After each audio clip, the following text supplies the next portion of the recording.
Bright Cutie. Every student matters. Hello students. Now let's talk about the collectivization. Okay. Now before this, we were talking about Joseph Stalin and the 5-year plans. We have talked about Joseph Stalin and the 5-year plans that was introduced by him, right? Now what happened after this? We know that he became a dictator, right? He decided to purge anyone who opposed him, but there were certain measures that were taken by Stalin in order to improve the economy, revive the economy. See students, I am repeating this point again and again because it is really important. So all the policies that were formed after the revolution or that were adopted after the revolution, it was mainly to improve, to revive the economy, right? So the Russians, they had to gain an economic power in the international market as well, right? So here we see that different measures were taken by him. Now we have learned about the 5-year plans. The first 5-year plan was between 1927 to 1932. The second one was started in 1933 and it went on till 1938. Okay. So different measures were taken in these two 5-year plans, but the main focus was on the heavy industries and agricultural production. Now when we are talking about collectivization here, it is somewhat related to the agricultural production. So we are going to understand this policy of collectivization or the collectivization program that was started under Joseph Stalin. Okay. Now here students, in 1927-28, we see that the towns in Soviet Russia, they were facing an acute problem of grain supplies. Okay. So before understanding what happened in collectivization, I'll give you just brief idea here. Because you might be wondering, what do we understand by this term? That is collectivization. So this was a policy that was adopted by the Soviet government to transform the traditional agriculture. It means that it was to reduce the power of whom? Reduce the power of kulaks. Kulaks here, the term kulaks here, it means that we are referring to the rich peasants who were living in Soviet Russia. Now here students, in 1927 and 28, you have just got a brief idea here about collectivization, right? So in 1927-28, we see that people in Russia, Soviet Russia, they are facing an acute problem, shortage of grain supplies. It means that the peasants and their families, they were not getting enough grain supplies. Okay.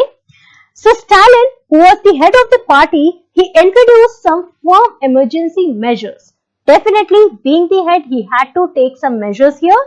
So he believed that the rich peasants that I am referring to here is the kulaks. Okay.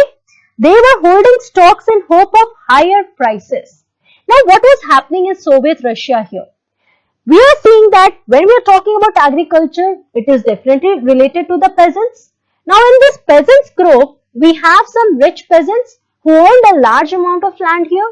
But we also have the poor peasants who did not have large holdings of land. They were really poor. And here they were facing shortage of grain supplies. So why this was happening here? Because the rich peasants, they were now stocking up these supplies in order to, or they were hoping that all these grains, the prices of these grains would be now higher and they could sell it in the market at higher prices. So just in this hope of higher prices, these rich peasants, they were holding these stocks of these grains here, right? And it led to the acute shortage here or acute problem of grain supplies. So in 1928, all the party members here, Bolsheviks we are talking about, okay? They told the grain producing areas raiding kulaks. Kulaks, I'll tell you again and again whenever we see the term so that you will remember it now.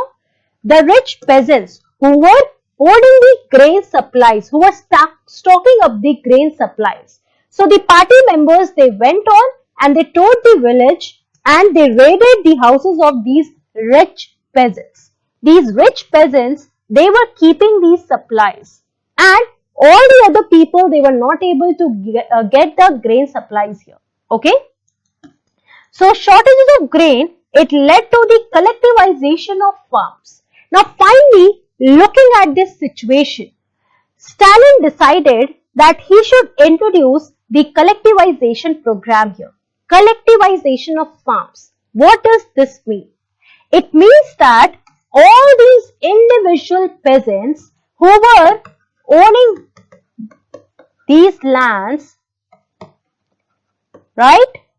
These individual peasants, they had to work in collective farms.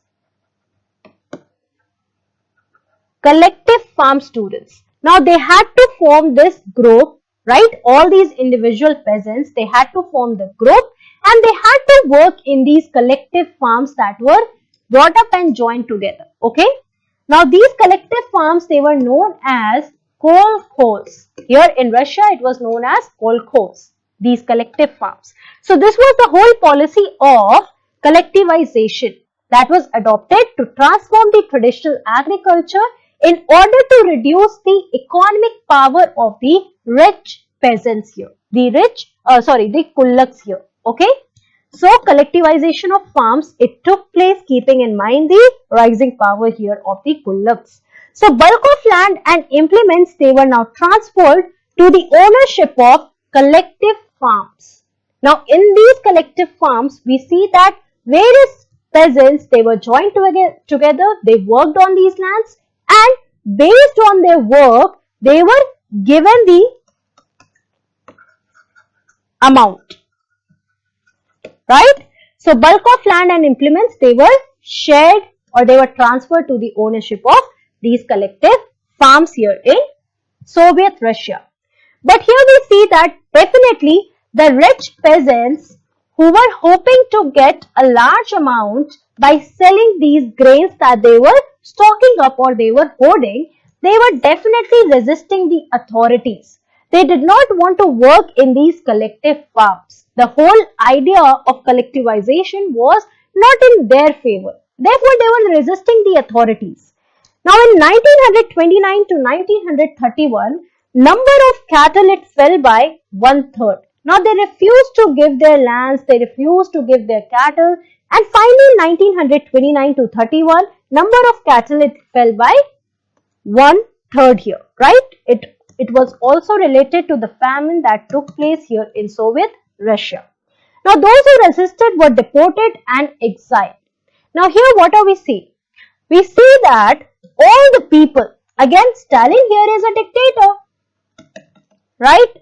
So, when he sees that anyone is disobeying him and his ideas were not respected by the people living in Soviet Russia, he deported and exiled, right? So, they were sent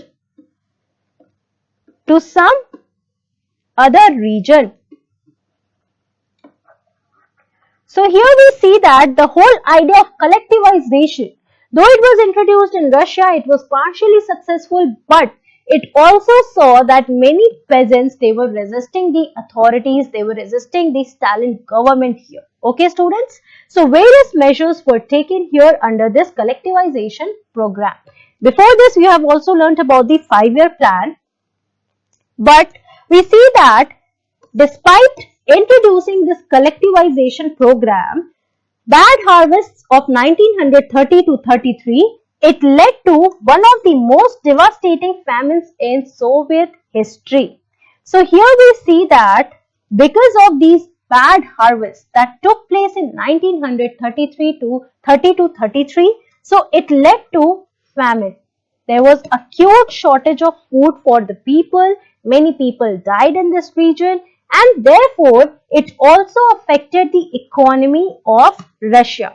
So here we see that at some point of time, the collectivization program, it was not that successful because of the famine that occurred in this region.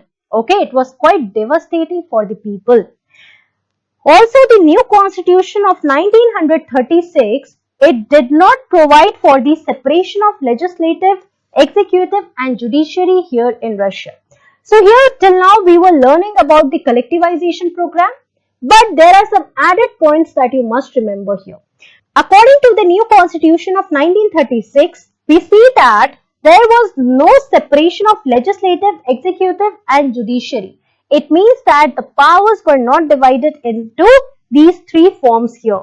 Legislative, who is legislating the law, making the laws; executive, who is executing the laws; judiciary, who interprets that all these laws that have been made is it has been executed in a correct way and it has been made in a correct way, right? Looking at these two powers here, okay, legislative and executive. But here we see that the separation of powers, it was not taking place here according to the new constitution in Soviet Russia.